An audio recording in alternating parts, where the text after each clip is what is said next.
Good morning, everybody. This is Rhiannon Silvestri with Boating Insider. And this morning I have got Dave Anderson and John Groundwater with the PVA. And we are going to talk about everything PVA, what the association is all about, the upcoming convention, some of the big hard driving issues that everybody's kind of rallying around right now. But I really want to spend some time with these gentlemen talking about what they're doing on a day-to-day basis because they're pushing a lot of efforts forward. So good morning, gentlemen. How are you? Good morning, Rhiannon. Doing great. How about you? Doing so well. So happy to have you guys with me this morning. So remind me of where you both are based. I'm in Alexandria, Virginia. PVA's headquarters is there. And we've been there for, I guess, going on 15 years. And PVA has been in the Washington, D.C. area for quite a long time. And I'm based on Long Island, New York, in Bayshore. And I've been working in this damn industry for 45 years. And this is not your full-time gig, right, Dave? This is what you do for fun. Let's call it my part-time, full-time job sometimes. Yeah. And your full-time job is? I'm the general manager and director of operations for Fire Island Ferries in Bayshore. And we operate roughly almost 32 vessels between ferries, water taxis, tugboats, and barges. That's incredible. That is incredible. All right, so let's jump into it real quick. So talk about the PVA, because I got introduced to both of you when I joined the PVA earlier this year under Vessel Vanguard and Boating Insider. And recently saw both of you up in Charleston where we had the regional meeting. And really stepped into that regional meeting completely unfiltered, very, okay, what are we going to talk about? And a lot of the topics were really educational and eye-opening for me. A lot of the small little issues that are going on out there. And then some of the bigger things that took me by surprise, obviously the safety mandates that are coming down the pipeline. The whale issue really surprised me as well. And there's just so much conversation. So I think that it's important that we tell the world what you're doing. And then I really want to drive a lot of interest towards your convention coming up in January. So John, do you want to open up and kind of what is the PVA? What does it stand for? All the good stuff. Sure. And I, glad to do that. And I'll also say when you're talking about Dave doing this for fun, Dave is fully engaged in running ferries on Long Island, but he's been for, I think, probably your entire career engaged in work with Passenger Vessel Association on safety issues. You're a past president of PVA. You're involved in the Safety and Security Committee. Dave's been engaged in advocacy work on Capitol Hill. So he is really, really, really plugged in. He's also a great advocate for PVA on a lot of different levels, membership wise, et cetera. So he's really a good spokesperson, and we're glad to have him out there, beating the PVA drum. So that's my sales pitch for Dave. And I'll tell anybody that'll listen. But PVA has been around since 1971. We represent U.S. flag, primarily U.S. flag passenger vessel operators in every corner of the U.S. We even have a few Canadian members. We also have as members suppliers to the passenger vessel industry. That's manufacturers, product suppliers, and also those that provide services too. So our organization is, I guess, our main focus is representing all of our member interests, vessel and associates on Capitol Hill and before the regulatory agencies, including the U.S. Coast Guard. So that is our primary activity. We also have functioning committees, which I just mentioned a second ago. One of them, the Safety and Security Committee, which has been active for many, many years.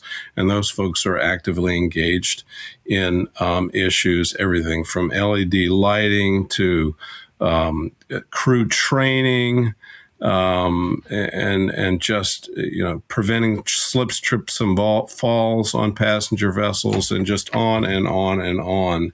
A very active committee. We also have a regulatory committee which works on issues. You mentioned one of them earlier, such as the whale issue and other regular issues that are coming out of the federal regulatory agencies.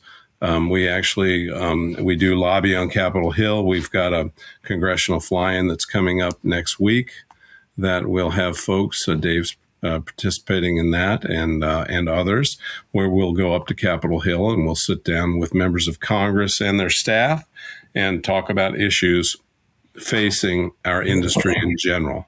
So, just in a nutshell, that's kind of what we do. It's a great industry to represent. I mean, where the heck where else can you get a boat ride? Right? So it's a fantastic industry. It's made up of lots of folks like Dave who appreciate our work and who also are experts in what they do. That's phenomenal. I remember you were saying you were going up to Washington because I'm flying up to the PCVA. And I was trying to rope in a trip over to see all 32 of your ferries. And you mentioned that you were going to be over there. So, Dave, what are some of the things that you're going to be talking about on Capitol Hill? We haven't really quite gotten the agenda yet. John could probably elaborate a little bit more on that, of some of the issues that are pressing right now. We usually don't get that agenda until would be Tuesday morning. But, how many years have we been doing this fly-in, John? 10, 12 years? Well, at least a dozen years, maybe a little more. And the agenda changes, every year that we do it. Of course, COVID was, we went underground for a few years there, and this is our first shot back after COVID.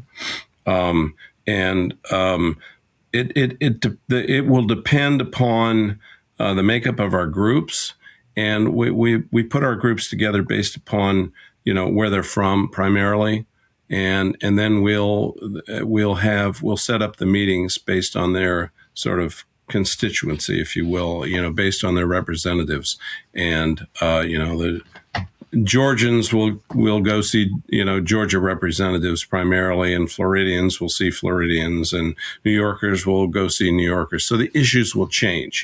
If you're in Massachusetts, it may be a whale issue. Excuse me. If you're in New York, it may be a Coast Guard safety issue that's going on there. And if you're in Florida, it could be illegal charters. And I think when you were at the Southeast Region meeting, or the original Colony Southeast Region meeting in Charleston, we did talk about illegal charters, and we talked about whales, and we talked about fire suppression or fire safety issues. So the dialogue or the conversations will be specifically tailored to each meeting, and depending upon the representatives and the areas in which we're, our folks are from, or the delegates, if you will, are from. Imagine if you had full control of your boat. You felt safer, eliminated the unknown, and you were able to forecast and plan for your boat's upcoming maintenance instead of being caught off guard. Can you imagine knowing exactly what is installed on your boat, down to the part and serial number, on all of your standard and custom equipment at a moment's notice? Having instant access to your manuals while at dock or at sea, and provide custom departure checklists specifically for your boat and your crew. And being able to ensure the value and the pedigree of your boat with digital logs recording the full history of every event on your boat. Well, you can with Vessel Vanguard. We are the leading maintenance and safety management software in the marine industry. We work with a wide range of marine industry experts, including yacht owners, captains, ferry, and tugboat operators. If you're looking to safeguard your assets and preserve your revenue, visit vesselvanguard.com and schedule a demonstration for yourself. The link can be found in the show notes below. We look forward to supporting you and your vessel soon. So that'll give you, I hope that gave you a kind of an overview about what we'd be talking about. And then sometimes members sneak in personal issues, in their areas as well. And we can't control that, but it's all good. So the meeting being next week, and then we have the convention, Maritrends 2024 in January. Does any of the conversation that's going to happen on Capitol Hill drive some of the content that's going to be at the convention? Oh, absolutely. Absolutely. Yes.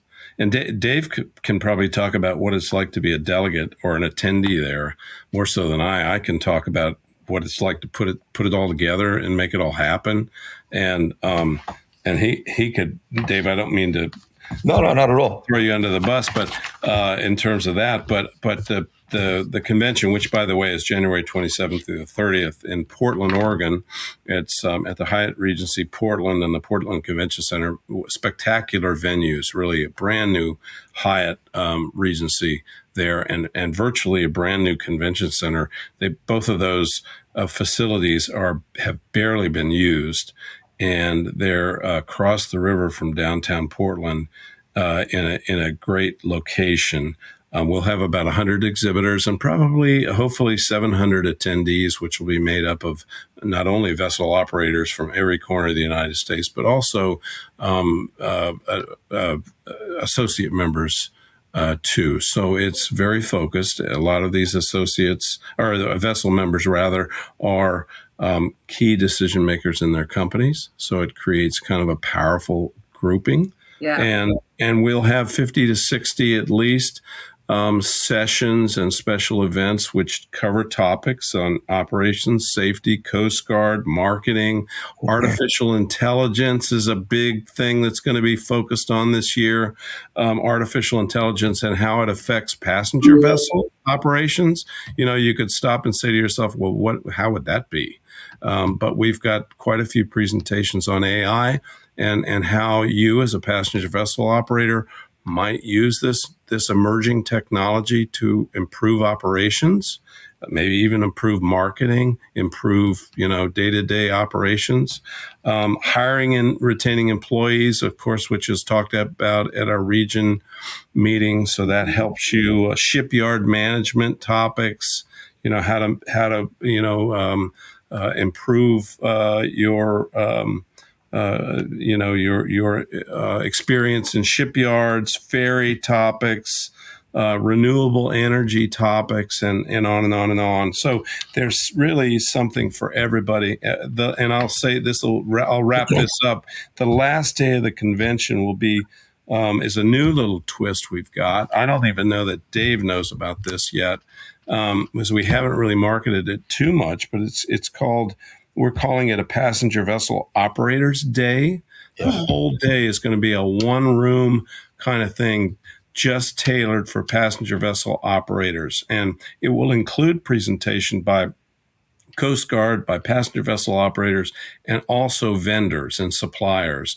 But it's going to be a one-room event and aimed at vessel operations specifically, and we've got that kind of stuff sprinkled throughout the convention, but really it's intended to be highly focused. So having said that, you're doing that? Pardon? The first year that you're doing that on the last day? First year we're doing that on the last day, and then that day will be followed by a president's dinner, and we hope everybody will stay for that. And the final thing that I guess I haven't mentioned is we'll have a Maritrends 2024 exhibit floor, which I haven't mentioned, but it's there every year. And that's really the gathering place for the convention. So we'll have food events and probably hopefully in the neighborhood of 100 exhibitors. And that's always a highlight of the convention. But from an attendee standpoint, I think Dave probably can comment. There's a lot to choose from, right? Yeah, I mean, there's a whole plethora of seminars and events that are going on that are beneficial to virtually everyone. Unfortunately, sometimes there's some overlap where you may want to attend two sessions that are going on at the same time. But if you're traveling with a group, you usually split the group up, and you'll have one part of the group go to one, and the other part of the group go to the other from your company that you're representing. The content of the convention is absolutely excellent. We do get numerous senior leadership from the Coast Guard that's present at the convention, which is a huge asset to the membership in PVA. It gives everyone that opportunity to interact with them one-on-one in a very, casual atmosphere, if you would. But, even getting back to the congressional fly-in, That's a very riveting experience. We all get a chance to meet with these senators and congressional representatives to voice our opinions on certain bills that might be coming across the House or Senate floor. And we also try to push the message home that we want to continue to see the Coast Guard funded at the existing level or even higher levels, so that we can keep doing our job safely. Mm-hmm. And additionally, on the back end, on the front end, back end of the fly-in, after the fly-in is over, we're having what we call a quality partnership meeting, and it is representatives of PVA. Myself will be there. John Groundwater will be there. And we meet with the senior leadership from Coast Guard headquarters. We meet with admirals and some captains and whatnot. And it's a partnership, if you would, that we have with the Coast Guard, that we both share ideas and work together in solving issues that might be out in front of us, like things that the Coast Guard will bring to us that bothers them, and things that we bring to the Coast Guard that bothers us. And we work together and try and resolve these problems. It's an extremely, I can't stress it enough, excellent meeting that we have every year. It's very important. It's a non-regulatory discussion that we have, mm-hmm. and very important, and really delivers for us. What would you say are some of the bigger issues that are going to drive some of the interest of going into the meeting? Obviously, having all of these topics covered, it's going to be a little bit of something for everybody. You're covering a range of PVA operators, from your single to smaller fleets to obviously larger fleets. So you're running the gamut. But what are some of the hot topics that you're seeing pop up across the board again and again and again? Of we need help, we're looking for some conversation around it. What are some ideas, and where can we jump in? Well, I mean, I can give you.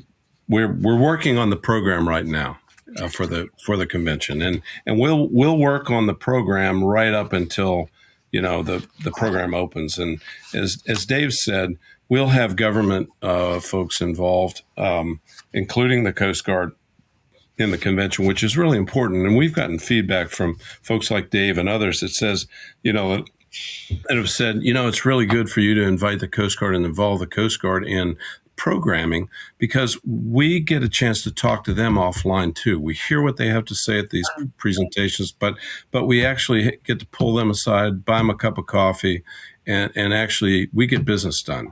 We can talk about problems, we can get problems solved and things like that. So that's very powerful.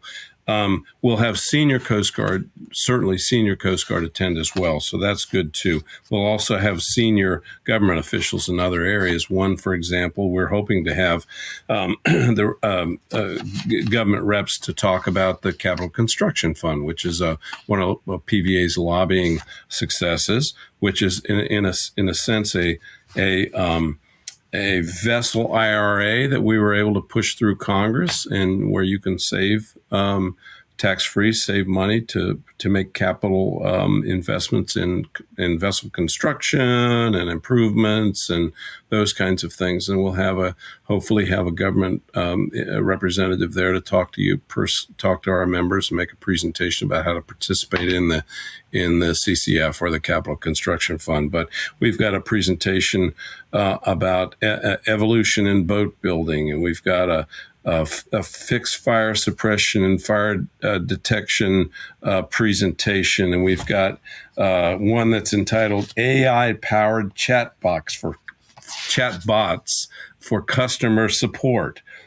Cutting costs during a refit, what shipyards don't want you to know. And that's not us saying it, that's a shipyard telling you that. And increasing safety and compliance in the maritime industry with digital support. I think I recognize a name on that, and I think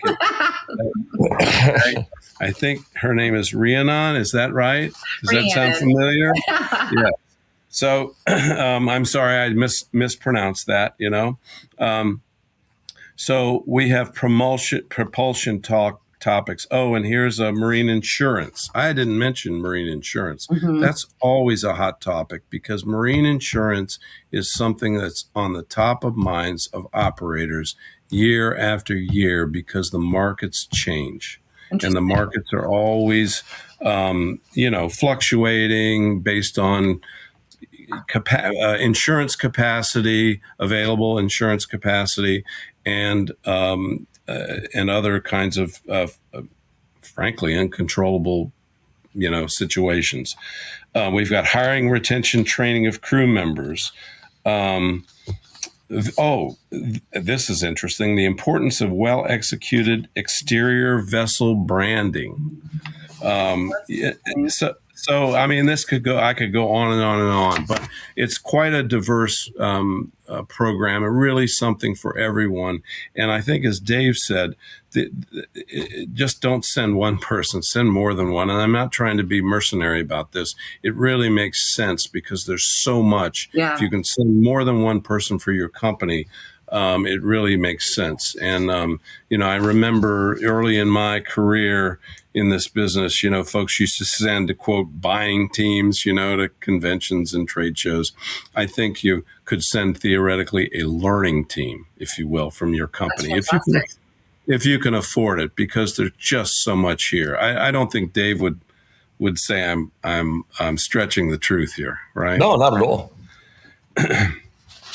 So one of the things that stuck out to me, and I'm sure you guys know, but a part of my past is I spent a good amount of time in the aviation industry and aviation technology specifically, and working within regulations over there. And there you have the big conferences, and then you have the smaller conferences.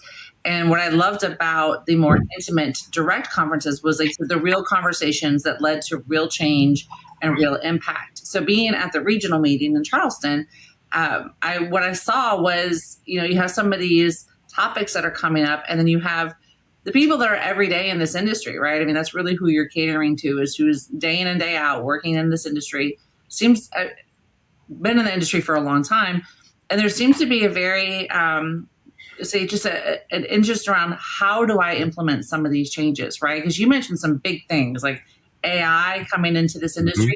That right when you said it, I was like, what does that mean? And then you broke it down real quickly. I was like, well, yeah, that's coming. That feels like a lot. So my dad's been in the industry for over 26 years, turning wrenches, service manager for Sea Ray boats.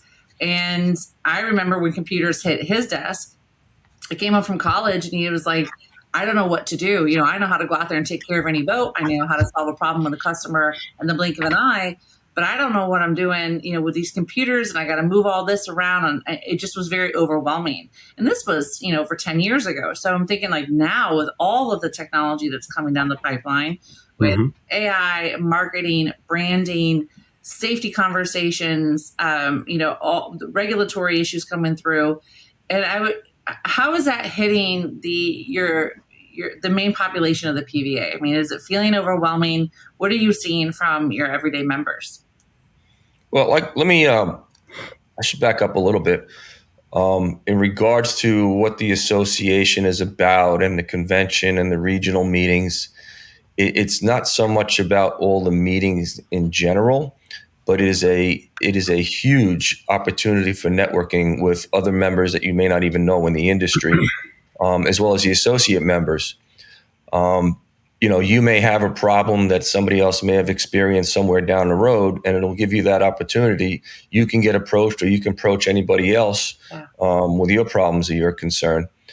And, from the networking aspect of it, even from our associate members that are exhibiting on the exhibit floor, a lot of these people that are displaying their booths there and their product, they're not really there looking for sales. If they do get a sale, great, fantastic. Like I tell a lot of people, and even a lot of the associate members that I've met over the years, it may take 10 plus years or more before I may end up buying a product from that vendor. But it's a relationship that you've established with somebody there that will, lead you to that point eventually, sometimes down the road.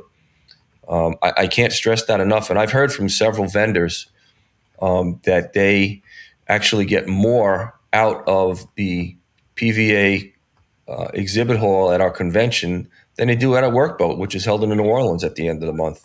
It's absolutely amazing. Dave's correct, and all the networking and the knowledge base of the industry is phenomenal, and the amount of our members are willing to share which in some industries is not the case really. There's a competitive, in some industries, maybe the competitive aspect of things maybe shuts that down. There is competition in our industry, but our folks are willing to share information and share knowledge across all that. And so that aspect is, okay, we've got a program of 50 or 60 sessions. And of course, there are social sessions, which allows us to all, to build those relationships and to get together and to have conversations and to share knowledge. And that has always impressed me about PVA is the willingness of our members, associate, vessel and associate alike, to share their knowledge with each other openly. And that's a good thing. The other thing is these sessions are generally, the rule is to configure these in such a way as to think about providing how-to information. For example, safety management systems are coming down the pike. It's going to happen from a regulatory standpoint. So we'll have some sessions on safety management systems, and PVA has a safety management system called Flagship, and we can tell you how to do it. And I can, when you were talking about, your father and computers, there are members who ask us, well, how do I do Flagship? How do we do it? Well, we can tell you how to do it. And we can tell you at the convention, give you advice how to do it. Plus, there's other members who are knowledgeable about it and will be able to give you their advice as to get safety management implemented in your company. And so we're actively working on, those kinds of things. The Safety and Security Committee is working on guidelines to assist members and things like that. So I sort of got a little sideways, but, safety management systems and the how-to aspect of the sessions. And of course, as Dave said, the knowledge sharing is such an important aspect of all of our meetings and of the association as well. Yeah, I was going to bring that up actually, so it was perfect timing because there was a gentleman that was sitting just like to the left of me at the meeting, and all the conversation was going around safety management systems. And he raised his hand, and this is what you were speaking to, is it was a very authentic, very vulnerable, but he raised his hand and said, I don't know how to even get started. Something to the realm of that, of like, I don't even know how to get started. Like, everybody gets it in concept, right? We all understand it theoretically, but what do I do when I get up from here and I go back to my operation? What do I do? And I forget the gentleman's name that was standing up there is another member of your leadership. But he said, we have it. We have it for you. It's in the PVA website. We'll help you get through the Flagship. I know Dave's pretty passionate about it, and he's got his safety management system uploaded. So that's what I saw was that authentic interaction and being able to say, I need some help. I know how to do this really well, but there's all this change coming through, and I'm not really sure how to do it. I need some help. And that's what I saw. I was like, this is a pretty incredible group that's willing to say, I got you. I can help you. I'll point you in the right direction. I felt that way too. Here's the resources that you can go to. So that is incredibly powerful. It's genuinely the case. It really is across all aspects of PVA. I've always been impressed by that. That's the beauty of the association too, because, when you talk in regards to safety management systems, when you take a larger company like myself, my safety management system is going to look a little bit different than the gentleman you're referring to, Rhiannon. That's the little single boat mom and pop operation where, the operator is doing it all. He's the secretary, he's the accountant, he's the mechanic, he's the operator. And it doesn't have to be as complex as something that a larger company might have. You can just, dumb it down as much as you need to still meet the requirements of a safety management system. And we're here to help. I've talked to many members about safety management systems and how to get started. Why is there a perception that to put a safety management system in place is going to be expensive? Well, I think it can be very expensive. It all depends on how far you want to take it. The safety management system, like in regards to the gentleman we were just talking about, he could put that whole safety management system together in a little, loose leaf binder if he wanted to. Right. Or you can get even, you can get more in depth and take it online to one of these online web portals. So It all depends on it all depends on what you want to do with it. yeah. So when you say like it feels, when I saw them, like it's going to be expensive to these mom and pops. I mean, that's a true concern, right? Because you don't have that money, right? Yeah, it's a genuine concern, and I think that the expense part of it is not so much of how the safety management system is going to run, but it's how it's audited. And we have been extremely, extremely consistent and persistent upon the part that we do not want third-party people in here auditing our system, or our safety management system, because that's where the expense can really go astronomically high. Of having a third party come in and audit your safety management system versus audit. having somebody internally handle that. Locking up again. Yep.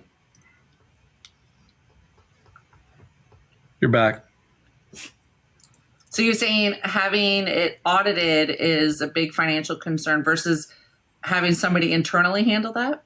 Yeah, internally, or basically, we want the Coast Guard to be that auditor. We want the Coast Guard to continue to do their job and just come and do the audit themselves, rather than having a third party come in where, like I said, the cost could be astronomical, especially to that single boat operator. That's interesting. So going into, obviously, I want to keep an eye on the time for us, but so safety management is a big one. Dave, are there anything just from your personal side of being a part of the industry and a part of the PVA that you really want to see driven home and you really want to bring awareness to? Well, I think the one of the biggest concerns right now is some of the marine casualties that we've had in the industry in regards to fire and loss of life. There's a big focus on that right now, and everybody should be taking that quite seriously. There is a movement from the Coast Guard, how they're conducting some of their inspections, and we're there to help them as well. Are you specifically referring to the anniversary of the conception that just recently came up? Well, it's the anniversary of the conception. We've got, several other marine casualties as far as, fires ago. There was the Spirit of Norfolk that happened down in Virginia. We also had the Island Lady down in Florida. I could keep going. There's a number of them, and it's, loss of life, which is driving a lot of this home, as it should. Right. Go ahead. Well, I was just going to say, and the beauty of the quality partnership, as Dave mentioned earlier, that will be on our agenda next week to discuss. And so I think domestic vessel operators can take comfort in the fact that PVA has got an open dialogue on these issues with the Coast Guard, and will continue to do so. So we're not hiding under a rock on this stuff.